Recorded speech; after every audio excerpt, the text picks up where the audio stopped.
Hello, welcome back. So now coming to the next section, which is about the types of connections. So most of the steel structures belong to the category of braced and rigid frame construction. And braced frame is constructed using the simple connections, and rigid frames are constructed using the rigid connections or with semi-rigid connections. So we will discuss all in the next slides. So first, talking about the simple connections. So in the simple constructions, what we do is the ends of the beam, which are connected to the column. So we what we do is the ends of the beam are designed such that they transmit only the transverse shear, and it is free to rotate. So if this is a beam and this is a column, so this joint is designed only to support the shear force to it is designed only to transmit the shear force to this column. So if the load is coming on this beam, say for example like this, if the load is coming on this beam, then the effect of this load may be in terms of shear force or maybe in terms of bending moment. So because the joints are of simple connections, so these simple connections can only transmit the shearing effect of this load to this column. Now the remaining effect, which is bending effect, now how do we resist that bending effect? Or for example, if I include the horizontal load also, so this horizontal load will lead to this kind of sway, to this building. So this sway can be resisted if we provide the bracing. As you see, this is the vertical load and this is the horizontal load. So the resultant of this load will go like this. So if we provide a section along this direction, so this section will resist the action of this horizontal load along with the bending effect of this beam. Similarly, if the horizontal load is from this direction, then we can provide the section along this. So this section becomes the bracing. So in case of simple connections, we provide bracing also. So bracings are used to support the lateral loads, and columns are used to support the shearing effect of the load coming on the beam.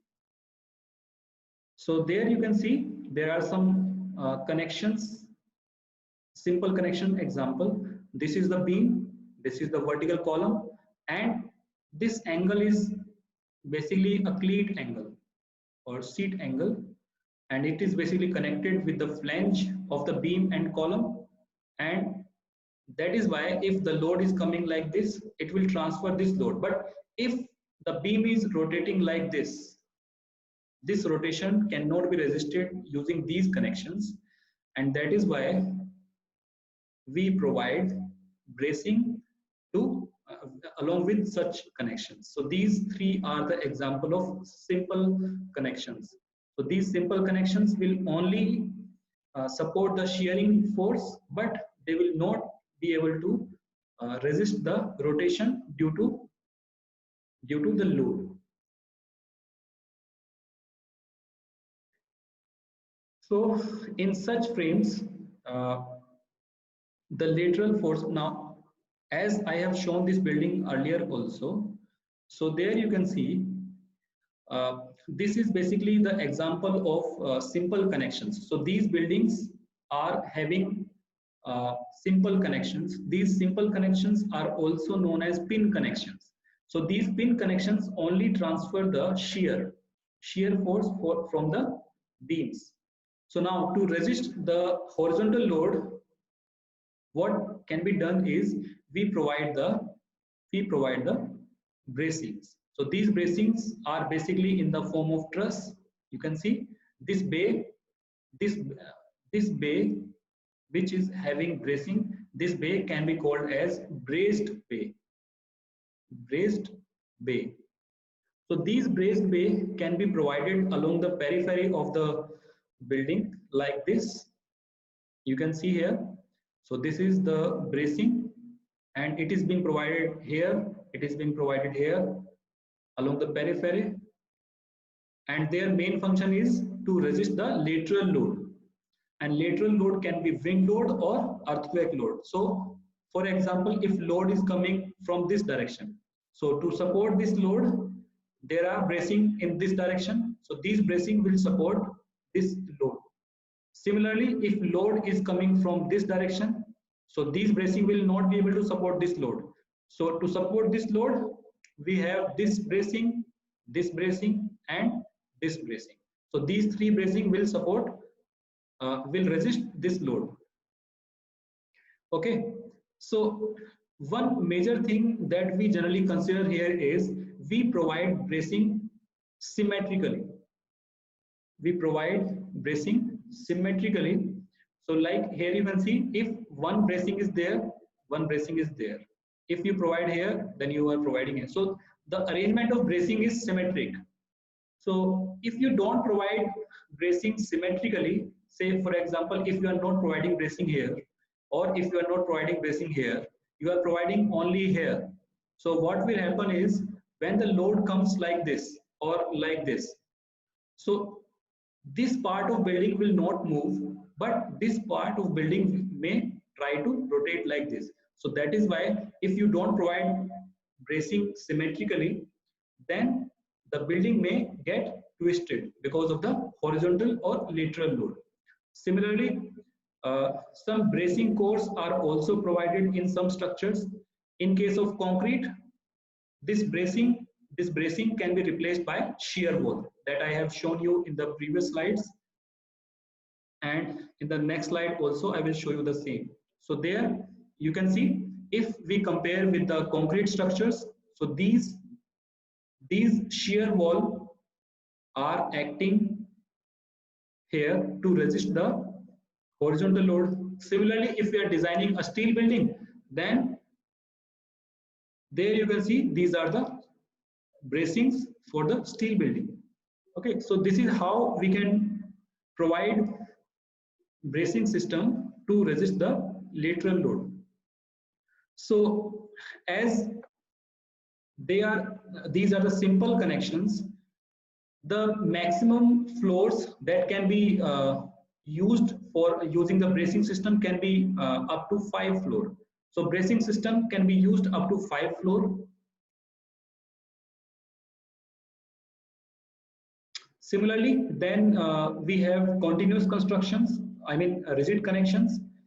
So in the rigid connections, it is assumed that sufficient rigidity in the beam column connections is there. So again, I will show you with an example. So like this is a column and beam. So now this joint of the beam is sufficiently rigid, or I will make the symbol like this. It is sufficiently rigid that it will resist the horizontal load as well as the effect of vertical load. So because of the horizontal load or vertical load, this column may deflect like this. So as you can see earlier, the angle between these beam and column was 90 degree, but after the deflection, they still maintain the angle. They still maintain the angle 90 degree. So that is the main concept behind the rigid connections. So in the rigid connections, there is a very large deflection, but because the members, columns and beams, they are rigid enough, they have sufficient stiffness, they are able to resist the horizontal load as well as vertical load.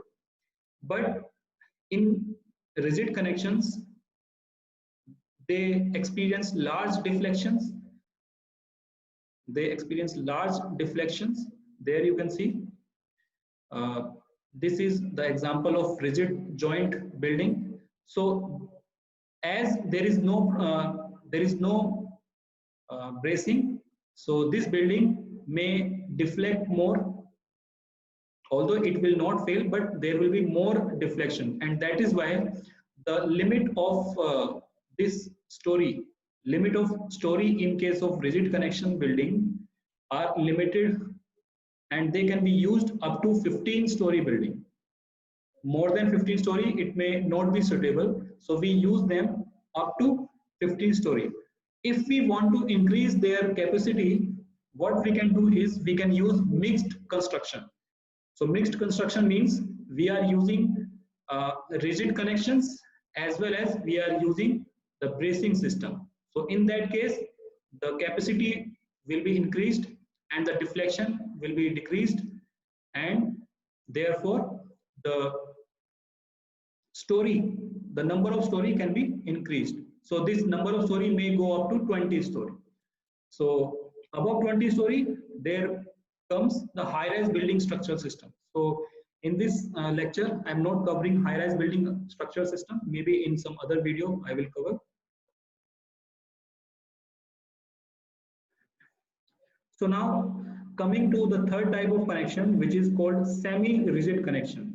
So as the name suggests, semi-rigid connections fall under the category, and they fall between the simple connections and the rigid connections. So as a matter of the fact, if I tell you any connections that is practically we are using in case of steel structures, they all are semi-rigid connections. So before analyzing the frame, the moment rotation characteristic of the adopted connection has to be established.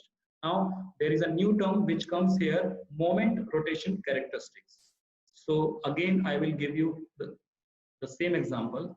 So for example, this is a joint which is semi-rigid. Semi-rigid means this joint will transfer the effect of this load in terms of shear force to this column. So if it is transferring only the shearing force, then this connection will be referred as the simple connection. Now if this joint transfer shear force as well as some bending effect, like this bending effect is transferred to this column, this beam will deflect like this. So this bending effect, if some of the moment is transferred to this column, then this connection will be known as semi-rigid connection. So in the graph you can see here, this is the graph for simple connection, and this is theta. Theta denotes the rotation, and this is the moment capacity of the connection. So in case of rigid connection, the moment carrying capacity is higher. In case of semi-rigid connection, moment capacity is lower. But in case of simple connection, the moment carrying capacity is very lower. So in case of simple connection, we assume that it will not transfer any moment, it will only transfer the shear force. Still, it transfers some amount of moment practically. So the connection which we use in practically, they are either semi-rigid or simple. Perfectly rigid connections are very difficult to make, and that is why we are saying that our connections in practical form, they are either simple connections or they are semi-rigid connections. So these semi-rigid connections, now we have to decide to what extent, we have to decide here to what extent these semi-rigid connection supports or they transfer the moment to the column. Okay, so these connections are basically designed using some rational methods.